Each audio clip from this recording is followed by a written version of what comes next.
Hi guys, Rob Optimal Bodies, sponsored by Damn Fitness, so check them out, damfitness.com, DAYM. Another Q&A this week, so I had a few questions, so I appreciate the Facebook comments, so we'll just fly right into it.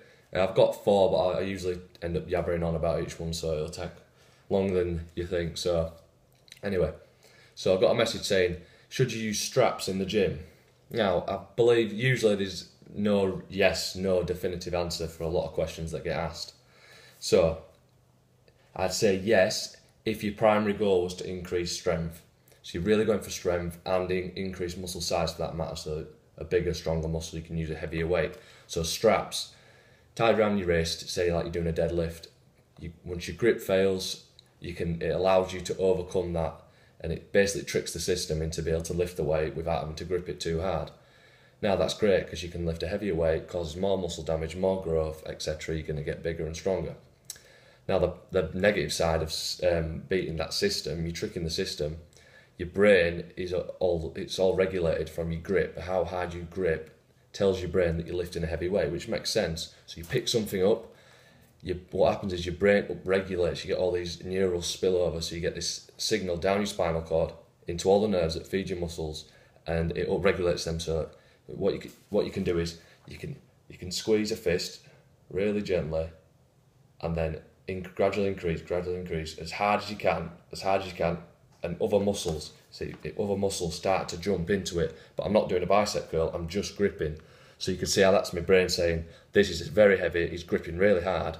If he needs that much force to lift it, other muscles have to come in to stabilise the joint, so you don't pull something, a ligament, that sort of thing, pull the muscle, the joint's getting ragged around, that sort of thing. So it's really protective for a stabilisation mechanism to be able to grip.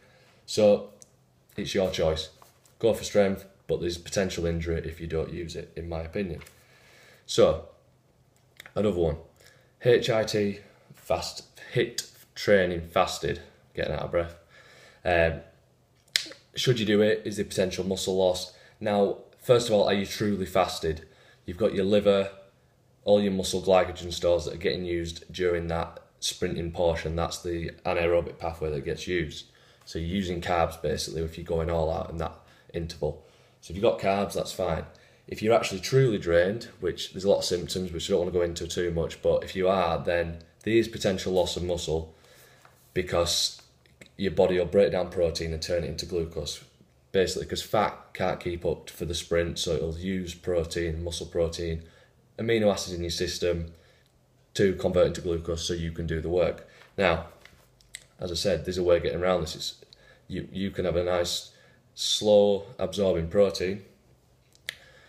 So it's not truly fasted, but something like just like 10 gram of a little protein shake, maybe something like whey isolate, but it doesn't have to be that fast absorbing. But that 10 gram won't negatively affect the fat burning effects of doing it fasted, because you're doing it fasted for a reason. Maybe you're trying to increase fat burning, so you'll still get the fat burning, but you'll have them amino acids in your system to be able to use as fuel instead of carbohydrates, and it won't attack your muscles. So that's my tip. Probably about 10 gram if you're really worried about it, but I wouldn't worry too much about it. You're not going to be truly depleted 90% of the time. It takes a long time and days of training without carbohydrates, trust me. Okay, which leads me on to another one, which is, I've answered before, how do I get rid of the lower part of my belly fat around my abs? And I'm just not going to go into it. You can't choose where you want the fat to come off. That's just scientifically proven you can't, so I'm sorry about that. You've just got to diet and burn fat and it'll come off from everywhere. It comes off your face, which I don't like, but it happens, okay? And then what's the potential loss of muscle when you're on a fat burning diet? Now, if you're on a really good one, in my opinion, and what the research is showing, these cyclic ketogenic diets, so you're on a high fat, low carbohydrate diet, you lose less muscle. Muscle's always breaking down and building up. So if you're losing less, the overall muscle turnover, the protein synthesis is higher. So if you're on a high fat diet, you need less protein, and you're trying to lose fat, so you've less chance of losing fat. So there's that side of it. I'd recommend that highly, which I always have done. Now, overtraining, your body's quite stressed if you're dieting. Cortisol levels go up quite chronically, which can be good at some points, but you don't want them too high. Now, if they're too high, that causes protein catabolism. So what I'd recommend is just to counteract any potential muscle loss. If your protein intake's really good, like a gram per pound of body weight, perhaps lower if your fat's higher, but that's a different story, then you want to keep your cortisol levels nice and natural. You want them just medium, where they're supposed to be, homeostatic. So what I'd do is lower your training volume. If you're going in the gym 4 or 5 times a week, smashing the weights, either go in like one day less or just cut back on your sets, do like one less set, don't go to complete failure, that sort of thing. You still want to stimulate the muscle, still go heavy, you're still trying to improve, but your overall volume will go down, so your overall cortisol level will go down, because when you diet it goes up, and that can cause muscle loss. So I'd recommend probably doing 60 to 70% of what you'd normally do. Just back off a little touch, you're still going for it, but you're not overstressing your body. As you can do both, you can build muscle, lose fat, but your primary goal should be one or the other.